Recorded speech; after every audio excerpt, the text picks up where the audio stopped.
नमस्कार दोस्तों, गोल स्टडी में आपका हार्दिक स्वागत है। मेरा नाम मंजीत पांडे है और मैं आज आपको एक ऐसा वीडियो अपलोड करने जा रहा हूं जिसमें आपके जो बच्चे इंजीनियरिंग फर्स्ट ईयर के होते हैं, डिप्लोमा के, board of technical education Rajasthan के, वो बच्चे अपने कोर्स को इस चैनल के माध्यम से अच्छी तरह से पढ़ाई कर सकते हैं। अभी तक जितने भी आपने वीडियो इस चैनल पे देखे हैं वो सारे वीडियो आपको मिले होंगे कंपटीशन के रिगार्डिंग। ठीक है, आप इस चैनल को सब्सक्राइब कीजिए और इस पार्ट को आप अच्छे से अच्छे तरीके से पढ़ सकते हैं। ठीक है दोस्तों, ऐसा है कि मैथमेटिक्स का एक ऐसा पार्ट है डिप्लोमा फर्स्ट ईयर में जो हर ब्रांच के लिए आपके लिए कॉमन सब्जेक्ट है। तो उसमें आज हम पढ़ेंगे मैथमेटिक्स का जो फर्स्ट यूनिट है जिसको हम बोलते हैं वेरियस एक्सपेंशन या फिर विभिन्न प्रसार। दोस्तों ऐसा है कि इसके जितने भी क्वेश्चन आएंगे वो आपको इजी वे में आप इसको सॉल्व करें, इसीलिए आज हम आपके सामने ये वीडियो लेकर आए हैं।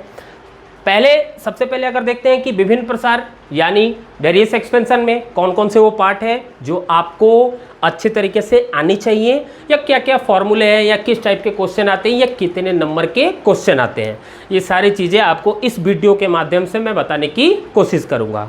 दोस्तों ऐसा है कि वेरियस एक्सपेंशन में 3 पॉइंट हैं जिसको हम अगर लिखें, एक को बोलते हैं हम फैक्टोरियल, जिसको आप बोलते हो क्रमित गुणक। दूसरा जो पार्ट है जिसको बोलते हैं हम परम्यूटेशन, परम्यूटेशन का मतलब होता है क्रमचय। और तीसरा पार्ट है जिसको हम बोलते हैं कॉम्बिनेशन यानी कि संचय। देखिए दोस्तों, इस वीडियो में मैं दोनों लैंग्वेज में आपको पढ़ा रहा हूँ, जिससे कि जो बच्चे इंग्लिश मीडियम से हैं उनके लिए भी अच्छा हो, जो बच्चे हिंदी मीडियम से हैं उनके लिए भी है। तो फैक्टोरियल, परम्यूटेशन, कॉम्बिनेशन, 3 चीज़ें, क्रमित गुणांक, क्रमचय और संचय। इन तीनों के बारे में मैं आपको सबसे पहले बताऊंगा, क्योंकि किसी भी चीज़ का आप अगर प्रसार करते हो तो ये जरूरी है कि ये तीनों चीज़ें आपको आनी चाहिए। अब आते हैं कि फैक्टोरियल पार्ट जो है वो क्या है। फैक्टोरियल पार्ट का मतलब होता है कि सबसे पहला अगर आप कोई भी चीज़ पढ़ते हो तो उसका सिंबल क्या है, उसको हम कैसे पहचानेंगे कि फैक्टोरियल कह रहा है। परम्यूटेशन, क्रमचय क्या है, जिसका आप कैसे पता चलेगा ये परम्यूटेशन है। तो देखिए दोस्तों, इसमें सबसे पहला काम है कि अगर कोई फैक्टोरियल चीज़ है, फैक्टोरियल का संकेत क्या होता है। तो जैसा मैंने लिखा 6 का फैक्टोरियल, ये जो है ये संकेत डिनोट करता है किसको, क्रमित गुणांक यानी फैक्टोरियल को। अगर मैं परम्यूटेशन की बात करूं, इसका संकेत क्या होगा, तो क्योंकि ये P से है परम्यूटेशन तो हम लिखेंगे NPR। ठीक है, और कॉम्बिनेशन संचय का संकेत तो C से है तो NC और R। ये 3 चीज़ें, 3 आपको मैंने बता दिए। अब इसका एक्सपेंशन, क्योंकि टॉपिक का नाम है वेरियस एक्सपेंशन। अब आते हैं, अगर फैक्टोरियल है 6 का फैक्टोरियल तो आपको करना क्या है वो मेन है। 6 का फैक्टोरियल मतलब होगा कि 6 × 5 × 4 × 3 × 2 × 1, यानी कि जो भी डिजिट आपके उस फैक्टोरियल में होगा उसको एक एक कम करते हुए गुणक के रूप में लिखना है। जैसे अब आपने कहा 6, 5, 4, 3, 2 और 1। अगर मैंने यहाँ लिखा 5 का फैक्टोरियल तो आपके लिए क्या होना चाहिए था, 5, 4, 3, 2 और 1। क्लियर है।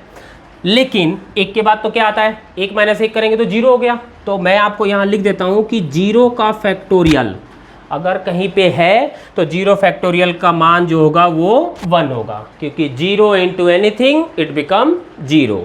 क्लियर हो गया। ये है फैक्टोरियल का पहला पार्ट। अब आते हैं कि हम पढ़ेंगे क्या, क्रमचय। क्रमचय का फॉर्मूला क्या था, NPR। और NPR को आपको कैसे डिनोट करना है, तो n का फैक्टोरियल और नीचे होगा n - r का फैक्टोरियल। क्लियर है, n का फैक्टोरियल नीचे होगा n - r का फैक्टोरियल। उसी तरह अगर मैंने लिखा है NCR, NCR का मतलब होता है संचय कॉम्बिनेशन। कॉम्बिनेशन का फॉर्मूला होगा n का फैक्टोरियल नीचे होगा n - r का फैक्टोरियल और एक बार r का फैक्टोरियल।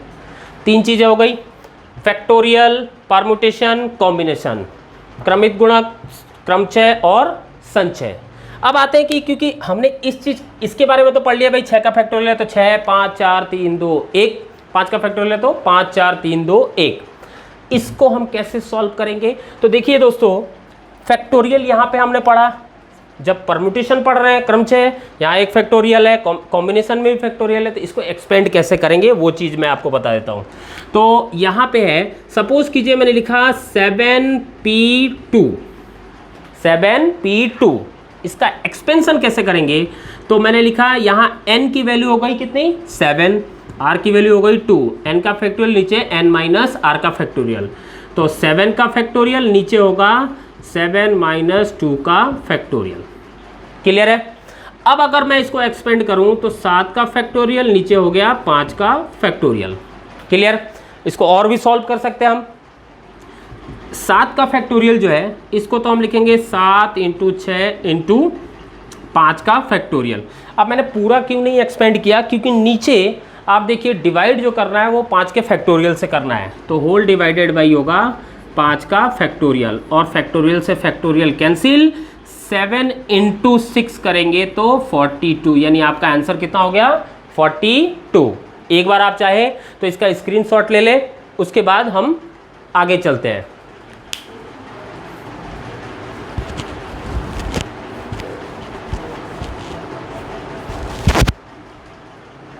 ले लिया आपने स्क्रीनशॉट। अब आते हैं कि ये मैं मिटा रहा हूँ इधर से और इधर से भी मिटा दिया। अब आते हैं क्रमचय। क्रमचय क्या है? क्रमचय में इसका फॉर्मूला मैंने लिखा है NCR। अब NCR को अगर हम ब्रेक करें, सपोज कीजिए 10C6, ये मुझे ब्रेक करना है। आप दोस्तों देखो, N का जो मान है वो है 10 और R का जो मान है वो है 6, यानी कि 10 का फैक्टोरियल डिवाइडेड बाई 10 माइनस 6 का फैक्टोरियल और 6 का फैक्टोरियल। क्लियर हो गया? इसको भी थोड़ा सा हम सॉल्व कर लेते हैं।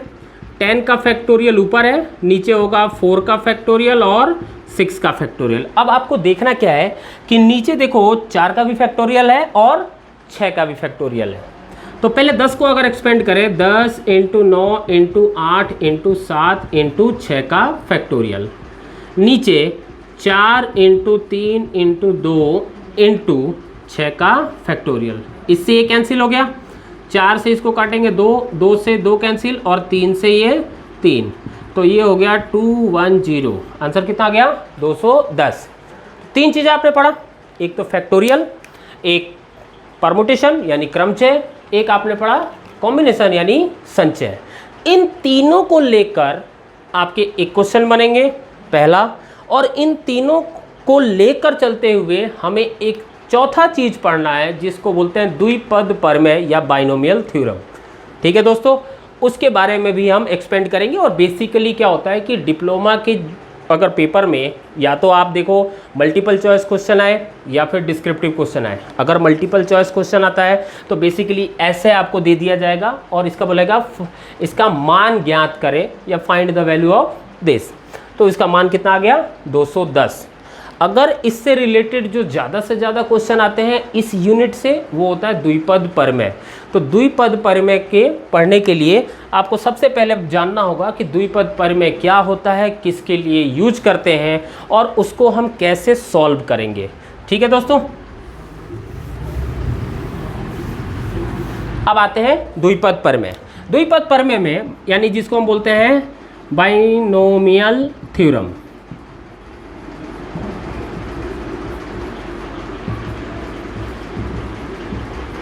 बाइनोमियल थ्योरम क्या चीज़ होता है, उसके लिए आपको थोड़ा सा मैं अगर बताऊं कि जैसे हमने पढ़ा होगा, जैसे अगर मैंने लिख दिया x प्लस वाई की घात 1, घात कितना लिखा मैंने? 1। इसका आंसर क्या होगा? x प्लस वाई ही होगा, क्योंकि पावर किसी भी डिजिट की अगर पावर 1 है तो सेम ही डिजिट आएगी। दूसरा, अगर मैंने यही चीज़ लिख दिया x प्लस वाई का whole square, x plus y का होल स्क्वायर होता है x square plus 2xy plus y का स्क्वायर। क्लियर हो गया? अगर मैंने यही चीज़ लिख दिया है x प्लस वाई का क्यूब, तो ये होगा x cube plus 3x square y plus 3x y का स्क्वायर प्लस वाई का क्यूब। क्लियर? अगर ये तो चलो 1 2 3 यहाँ तक तो सबने ही रटा होगा भाई, 9 10th में पढ़ा ही है। लेकिन अगर ये ऐसे आ जाए कि x प्लस वाई की घात 20, तो 20 तक तो हमने पढ़ा ही नहीं है। हम इसको कैसे सॉल्व करेंगे? तो इस चीज़ को सॉल्व करने के लिए हमें द्विपद प्रमेय की सहायता की जरूरत होगी, जिसको हम बोलते हैं बाइनोमियल थ्योरम। अब बाइनोमियल थ्योरम से अगर घाते n हो या 40 50 60 कुछ भी हो, तो उसमें क्वेश्चन जो आते हैं वो किस प्रकार के आते हैं। ये क्वेश्चन आप एक चीज़ ध्यान देखो कि जब घात 1 था तो उसके पद कितने बदले। पद का मतलब ये होता है कि ये हो गया टर्म 1 और एक हो गया टर्म 2, 2 पद हो गए। घात 1 पद 2। अगर घात 2 है तो आप देखो पद कितने बने, 1 2 और 3। घात 3 है तो आपके पद कितने बने, 1 2 3 और 4। इसका मतलब ये हुआ कि पावर कुछ भी हो, पावर जितने होंगे उससे हमेशा एक पद अधिक होगा। तो अगर मैं आपसे पूछूं कि घात 20 है तो इसके पद कितने होंगे, 21। क्लियर हो गया। अब इस 21 पद में पूरे एक्सपेंड करने के लिए नहीं आएगा, यहाँ पे जो आएगा क्वेश्चन में वो BTR में जो आता है कि भाई जैसे ये दे दिया और इससे पूछा कि इसका मध्य पद कौन सा होगा, इसका 18वां पद क्या है, इसका 10वां पद क्या है, और वो पूरा निकालने के लिए हमें सबसे पहले एक छोटे से लाइन में कि बाइनोमियल थ्योरम के बारे में जानना होगा। ठीक है, तो अगर आप इसका स्क्रीनशॉट लेना चाहें तो एक बार ले लें। अच्छा बच्चों, स्क्रीनशॉट ले लिया। अब इसके लिए आपको बाइनोमियल थ्योरम क्या चीज़ होती है वो मैं आपको बता देता हूँ। तो देखो, बाइनोमियल थ्योरम का मतलब है कि अगर मैंने लिखा है x प्लस a की घात n, x तो हो गया पहला पद, a क्या हो गया दूसरा पद, और n उसकी पावर हो गई। अब इसका एक्सपेंशन कैसे करेंगे? एक्सपेंशन का मतलब आप देखो, इसका एक्सपेंशन आपको रटना नहीं है, बिल्कुल नॉर्मल वे में करेंगे। जो x है वो अधिकतम से न्यूनतम होगा, जो a है वो न्यूनतम से अधिकतम होगा। ये चीज़ आपको ध्यान रखना है। तो देखो, सबसे पहले x अगर हम करें तो x को मैंने क्या कहा, अधिकतम से न्यूनतम होगा। a क्या होगा, न्यूनतम से अधिकतम होगा। तो आप देखो, पहले लिखना है आपको NC0। C का मतलब आपको ध्यान होगा कॉम्बिनेशन का फॉर्मूला है, NC0 लिख दिया। उसके बाद इनटू x जो था वो x लिखा, और x अधिकतम से न्यूनतम होगा, तो अधिकतम क्या होगा n, तो इसलिए x की घात n इंटू a, और एक के लिए मैंने क्या कहा, न्यूनतम से अधिकतम जाएगा। तो a न्यूनतम का मतलब कितना हो गया, 0, NC0 x की घात n a की घात 0। सेकंड पद जो होगा वो क्या होगा, NC1 0 1। फिर देखो x की घात n माइनस 1, क्योंकि सपोज कीजिए n का मान 10 है तो पहले x की घात 10, उसके बाद क्या होगा, x की घात 10 में से 1 गया 9, फिर क्या होगा 8 7 6 4, और वो धीरे धीरे 0 तक जाएगा। तो और a देखो यहाँ पे a 0 था तो a अब क्या हो जाएगा 1। अगला पद अगर मैं लिखूँ NC2 x की घात n माइनस 2 और a का स्क्वायर। क्लियर हो गया। और ये डॉट डॉट डॉट लास्ट वाला क्या जाएगा, NCN, क्या जाएगा NCN x की घात n माइनस n और a की घात क्या होगा n। अब n माइनस n का मतलब क्या हो गया, 0। n माइनस n का मतलब क्या हो गया, 0। आपको मैंने पहले ही कहा था जो x है वो अधिकतम से न्यूनतम जाएगा और जो a है वो न्यूनतम से अधिकतम जाएगा। तो x का पहला पद जो था उसमें क्या था, x की घात n, और लास्ट में x की घात 0 हो गया। उसी तरह a 0 से लेकर और लास्ट में क्या गया, x की घात a की घात n तक। अब क्योंकि इसको हम और भी तरीके बहुत क्वेश्चन आएंगे, लेकिन एक छोटे से एग्जांपल में अगर लें कि भाई ये फॉर्मूला क्या वैलिड है या नहीं है, और अगर वैलिड है तो मैंने लगाया x प्लस वाई का whole square, x plus y का होल स्क्वायर। अब x प्लस वाई का होल स्क्वायर अगर नॉर्मली हमने जो अभी लिखा था कि x square plus 2xy plus y का स्क्वायर, यही था। मैं चाहता हूँ इस चीज़ को हम बाइनोमियल एक्सपेंशन से प्रसार करें।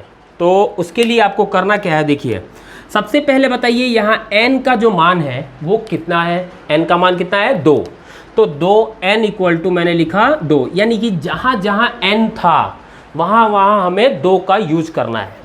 तो मैं इस फॉर्मूले से इसका प्रसार करना चाहता हूँ। तो सबसे पहले इक्वल टू हमने क्या लिखा है बच्चों, NC0, NC0 का मतलब 2C0 लिख दिया। अब 2C0, n का मान 2 था, C 0, फिर मैंने क्या लिखा है x की घात n, x इंटू एक्स और की घात n, तो n मेरे लिए कितना है 2, तो यहाँ 2 लगा दिया, इंटू फिर क्या लिखा है a की घात 0, a का जो रोल प्ले कर रहा हो वो क्या है y, तो यानी कि हम सीधे लिखेंगे y की घात 0। क्लियर हो गया। NC0, n का मान 2 था, 2C0 x का स्क्वायर y की घात 0, पहला प्लस। दूसरा है देखो NC1, तो यानी 2C1 x की घात 2 माइनस 1 और y की घात 1, 2 हो गए, प्लस फिर क्या लिखा मैंने NC2, n कितना है 2 है, तो हम सीधे लिख देते हैं 2C2 x की घात 2 माइनस 2 और y का स्क्वायर। क्लियर हो गया। तो अब आप बताओ कि घात में कितना है 2, पद कितने बने 1, यहाँ देखिए 1 2 और 3, तो मैंने आपको पहले ही कहा था पावर कितना भी हो पद उसके एक हमेशा अधिक होगा। अब आते हैं कि सर इसको सॉल्व कैसे करें। सॉल्व करने का तरीका क्या है, देखो 2C0, अब 2C0 की बात करें तो NCR का फॉर्मूला जो था n का फैक्टोरियल, n माइनस r का फैक्टोरियल और r का फैक्टोरियल, यही था। तो हमें अगर करना है कि इसको अगर मैं प्रसार करूं तो 2 का फैक्टोरियल नीचे होगा 2 माइनस 0 यानी 2 का फैक्टोरियल और 0 का फैक्टोरियल, x का स्क्वायर, और किसी भी संख्या की पावर अगर 0 है, किसी भी संख्या की पावर क्या है 0 है, तो इसका मान हो जाता है 1। क्लियर हो गया। प्लस अब यहाँ आते हैं, यहाँ है 2 का फैक्टोरियल ऊपर हो गया, 2 माइनस 1 यानी 1 का फैक्टोरियल और 1 का फैक्टोरियल। यहाँ देखिए 2 माइनस 1 यानी x की घात 1 और y की घात 1। क्लियर हो गया। लास्ट वाला क्या था 2C2 यानी 2 का फैक्टोरियल, नीचे होगा 2 माइनस 2 यानी 0 का फैक्टोरियल और 2 का फैक्टोरियल। अब यहाँ ध्यान से देखिए x की घात है 2 माइनस 2 यानी 0, तो 0 का मतलब उसकी पावर अगर 0 है तो उसका मान कितना हो गया 1 और y का स्क्वायर। क्लियर है। आप चाहें तो इसका एक बार स्क्रीनशॉट ले लें, ठीक है। अब मैं इसको केवल यहाँ से इसको मिटा रहा हूँ और आप देखिए कि ये जो चीज़ है वो अब यहाँ पे लिखता हूँ। ध्यान से देखिए 2 से 2 कैंसिल, 0 फैक्टोरियल का मान होता है 1, तो यहाँ पे बचा क्या, यहाँ बचा मेरे लिए केवल एक्स स्क्वायर प्लस, यहाँ देखिए 1 का फैक्टोरियल 1, 2 का फैक्टोरियल करेंगे तो 2 इंटू 1 दैट इज़ 2, तो 2 हो गया। बचा क्या था x और y हो गया प्लस, यहाँ देखिए 2 से 2 कैंसिल, 0 फैक्टोरियल का मान कितना होता है 1, बचा क्या है y का स्क्वायर, तो प्लस y का स्क्वायर। क्लियर हो गया। अब देखो हमने फॉर्मूले में क्या लिखा था x square plus 2xy plus y का स्क्वायर, आया भी क्या आंसर में x square plus 2xy plus y का स्क्वायर। अब ये जो प्रसार है 4 चीज़ें हैं, फैक्टोरियल है, उसके बाद आपने परमुटेशन, कॉम्बिनेशन और बाइनोमियल, इन चारों को लेकर ये पूरा चैप्टर कंप्लीट करना है। और जिससे आप रिगार्डिंग मान को चलो 6 नंबर के या 10 नंबर के क्वेश्चन आएंगे, तो इस प्रसार के थ्रू हमें अगर 10 नंबर लाना है तो ये 4 चीज़ें आपको याद रखनी है। पहला फैक्टोरियल, दूसरा परमुटेशन, तीसरा कॉम्बिनेशन और चौथा है बाइनोमियल। बेसिकली मैं आपको बता दूं बीटीआर के जितने भी पेपर आप पिछले साल के देख लो उसमें बाइनोमियल के रिगार्डिंग ज़्यादा क्वेश्चन आते हैं। ठीक है दोस्तों, तो ये समझ में आ गया। क्लियर। चलिए एक बार आप लिखना चाहें तो लिख सकते हैं या स्क्रीनशॉट ले लीजिए, फिर अपन बात करते हैं। ठीक है, समझ में आ गया ये। अब मैं जो भी इसके वीडियो होंगे मैथमेटिक्स के वो हम डेली के क्लास में लेंगे। आपको इसके लिए कोई पेमेंट नहीं करना है, कुछ नहीं करना है। हाँ ज़रूर एक चीज़ मैं बता दूं आपको, गोल स्टडी का ये जो चैनल है इसको ज़रूर से ज़रूर सब्सक्राइब करेंगे। और ख़ासकर कि वे बच्चे जो डिप्लोमा फर्स्ट ईयर में है या फिर आप उनसे भी संपर्क करें कि जिनकी मैथ्स में बैक चल रही है। ये चीज़ ध्यान रखिएगा आप कि इस चैनल को आप सब्सक्राइब कीजिए। गारंटी मैं देता हूँ कि मैथ्स में आप के जो नंबर हैं वो 70 के 70 नंबर आसानी से आएंगे। तो पहला वीडियो था ये हमारा किस पे, वेरियस एक्सपेंशंस पे। मैं आशा करता हूँ कि आप इस चैनल को ज़रूर से ज़रूर सब्सक्राइब करें और जितने भी वीडियो है इसके आगे या कोर्स में कंटेंट क्या है, कैसे हमें एग्ज़ाम में लिखना है, क्या करना है, वो सारे आपको एक एक वीडियो करके मिलता रहेगा। इसके अलावा आपको फिजिक्स की भी वीडियो मैं अपलोड करूँगा जिसको आप लाइक एंड सब्सक्राइब जरूर करें। तो ये चीज़ समझ में आ गई। ठीक है दोस्तों, नमस्कार।